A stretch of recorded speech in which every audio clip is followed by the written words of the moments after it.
उत्तरी हवा और सूर्य की कहानी। एक बार की सूर्य और उत्तरी हवा नॉर्थ वाइंड में बहस छिड़ गई। उत्तरी वायु घमंडी और जिद्दी प्रवृत्ति की थी। उसे अपनी शक्ति पर बड़ा अभिमान था।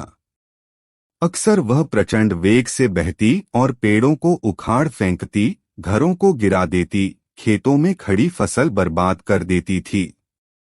उसमें उपस्थित आर्द्रता झीलों और नदियों के पानी को जमा देती थी। बहस करते हुए वह सूर्य से बोली, मेरी शक्ति के सामने किसी का जोर नहीं चलता। मैं दुनिया में सबसे ज्यादा शक्तिशाली हूं। मेरे सामने सब तुच्छ हैं। सूर्य नम्रता से बोला, मेरे विचार से हर किसी में शक्तियां भी होती हैं और कमजोरियां भी, इसलिए कोई खुद के सबसे शक्तिशाली होने का दावा नहीं कर सकता। खुद पर घमंड करना उचित नहीं है। हमें सबका सम्मान करना चाहिए और सबके साथ मिलजुल कर रहना चाहिए।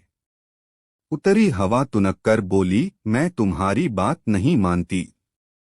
मैं सबसे ज्यादा शक्तिशाली हूं और ये मैं तुम्हें साबित करके दिखाऊंगी। ऐसी बात है तो अपनी ताकत साबित करने के लिए तैयार हो जाओ। नीचे देखो।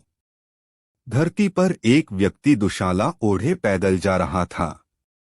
तुम उसकी दुशाला उसके शरीर से हटा दो, मैं मान जाऊंगा कि तुम सबसे ज्यादा शक्तिशाली हो। सूर्य उत्तरी हवा को चुनौती देते हुए बोला, इसमें कौन सी बड़ी बात है।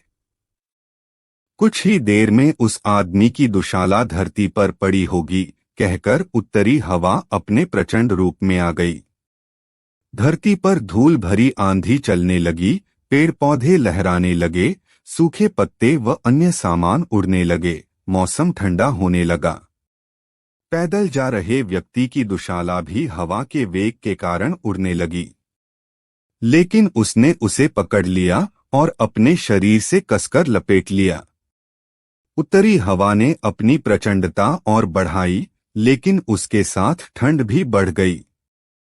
व्यक्ति ने अपनी दुशाला और कसकर लपेट ली। बहुत प्रयासों के बाद भी उत्तरी हवा उसके शरीर से दुशाला हटा नहीं पाई।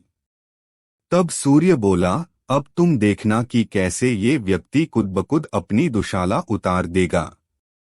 सूर्य ने अपना ताप बढ़ाना शुरू किया। तापमान बढ़ते ही धरती पर जा रहे व्यक्ति को गर्मी लगने लगे। वह पसीना पसीना हो गया।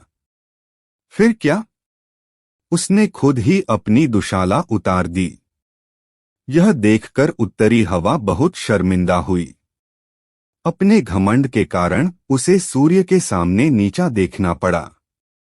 उस दिन के बाद से उसने अपनी शक्ति पर कभी घमंड नहीं किया। सीख, घमंडी का सिर नीचा होता है। उत्तरी हवा और सूर्य की कहानी। एक बार की